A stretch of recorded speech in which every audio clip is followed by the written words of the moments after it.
भैया पाई हूँ, तुम दोनों जैसी भाभी पाई हूँ, मैं तो धन्य हो गई हूँ। बात रही आंखों की आंसू की, तो सुनो, तुम तो देख रही हो नदी गंगा में बाढ़ आई है।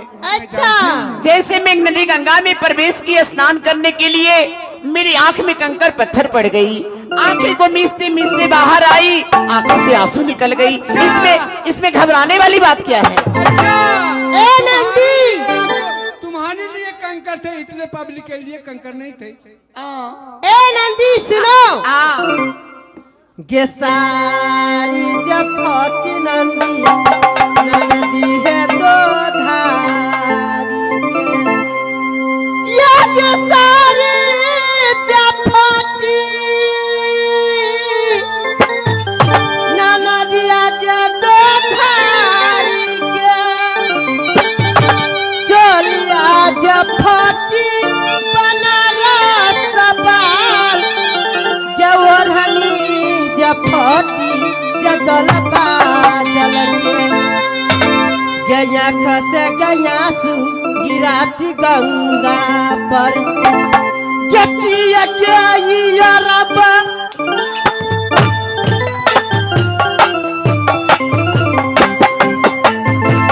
किया क्या रबा करती श्री गंगा।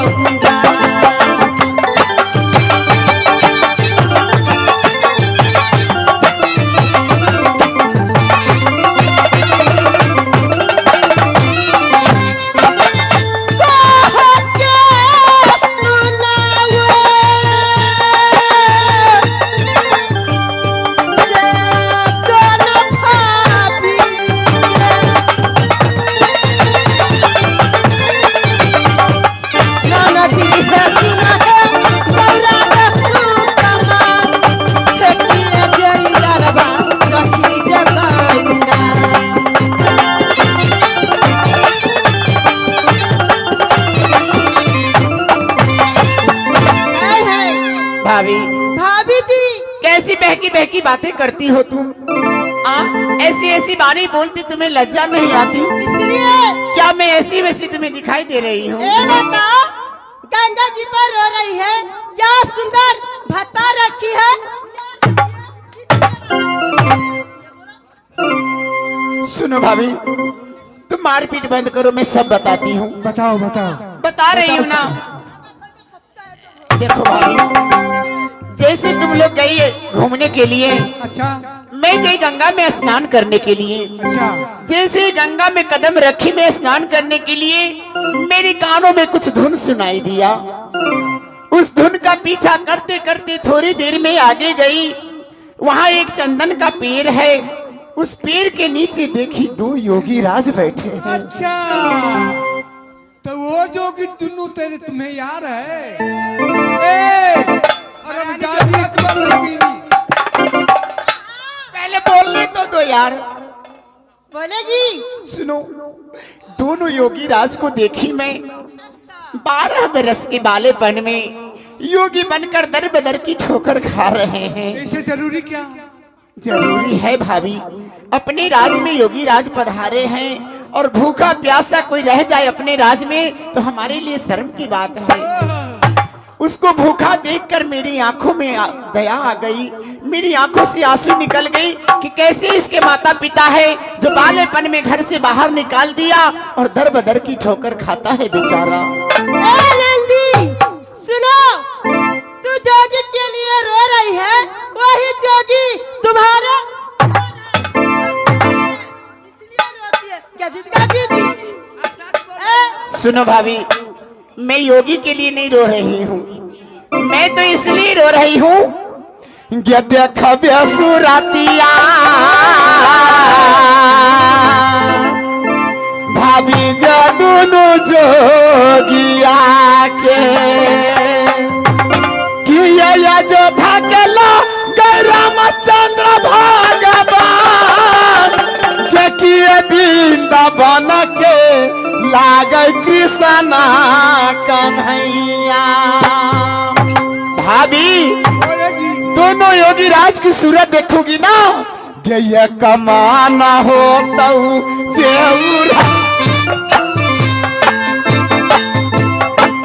कमाना हो तो ये भाभी उधारी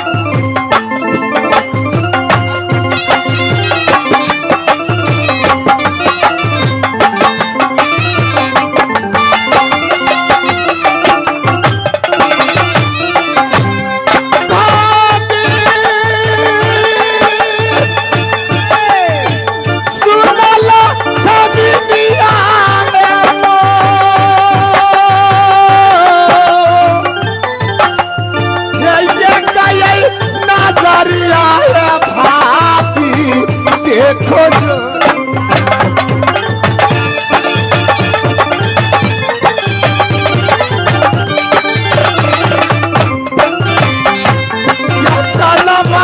देगी था जोगिया प्यार देखिए ये सूरतिया मन मोहना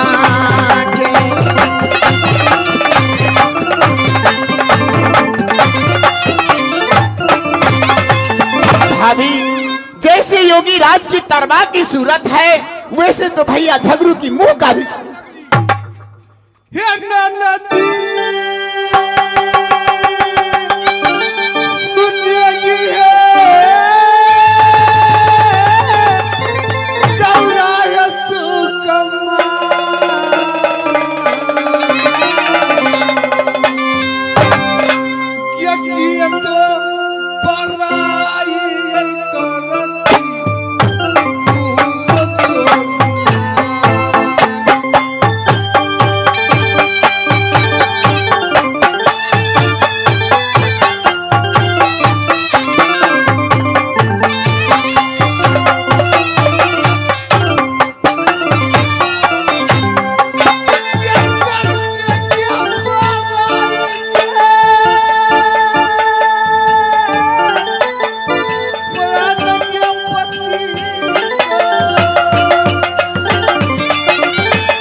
यकीन नहीं हो रहा है तो मेरे साथ चलो मैं योगी राज के दर्शन करवाती हूँ अगर मेरी बातें सत नहीं निकली तो तुम्हें जो करना है करो ठीक है चलो देखो दीदी क्या दीदी क्या भाग के बरायल वो जोगी भिखमा चलो ठीक है चलो चल कर देखा नहीं होगा अच्छा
हेलो दुगो रिकॉर्डिंग कछे सुनबे नहीं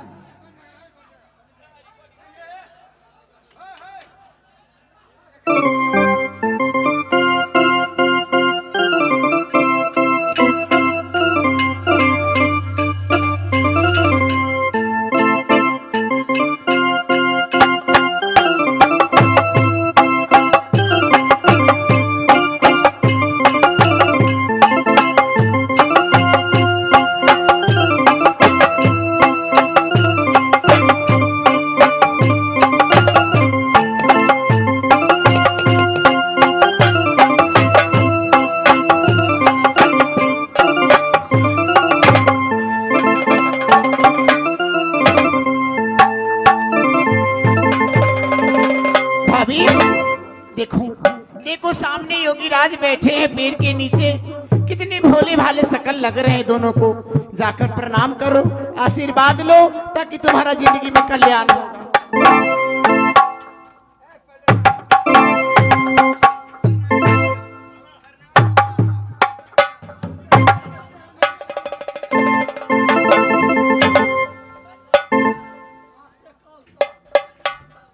प्रणाम जोगी।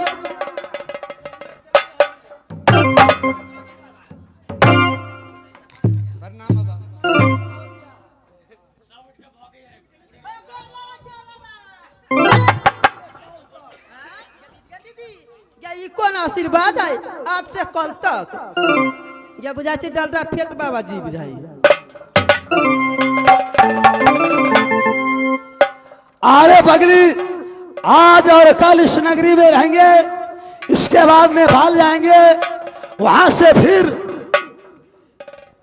सोना मैदान रघपुरा बस्ती में आएंगे 4 दिन को लिए, फिर वहां से सिरहा जिला हरपुरवा बस्ती में जाएंगे। सुहागवती भव। देखिए बहन, हम लोग से प्रणाम किए हैं, तैयार से कब तक गौरा प्रणाम करने गई तो सुहागवती भव। देखो दीदी, कहावत में है कि जाके रहे भावना जैसी, प्रभु मूरत देखा तीन तैसी। जैसे मुजफ्फरपुर छत्ता बाजार से आई है, गौर लगे छिया बाबा। नंदी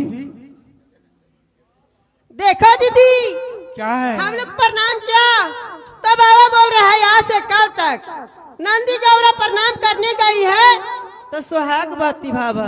क्या दीदी, क्या दीदी, आई बुझाया कुछ दाल में काला है। महारानी जी, मैंने इस बाबा को सर बात किया था, बाबा बोलता है आज से कल तक तुमको भी है।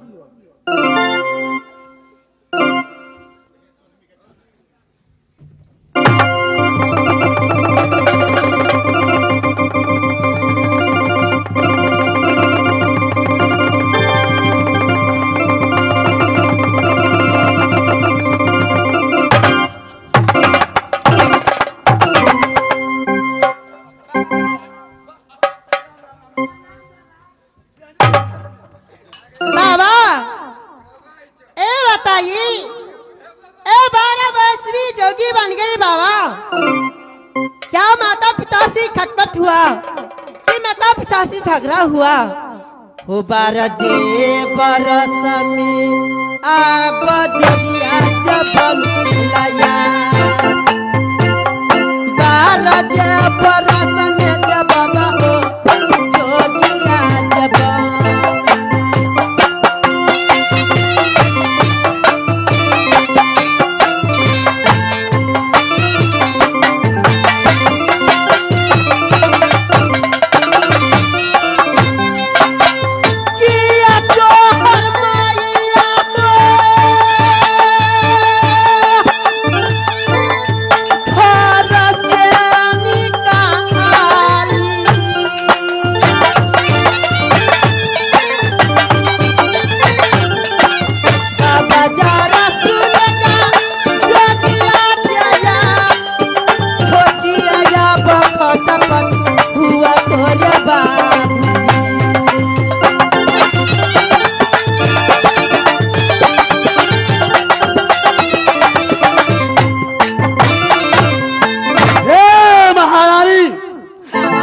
धर का चेला हुआ थारी बता रही है नाम हमार, नन्हे मुन्हे में माता पिता मर गए। रनिया सुनो हमारी बात, 3 भाई की भैयारी में तीनों में खटपट हो गए मोर।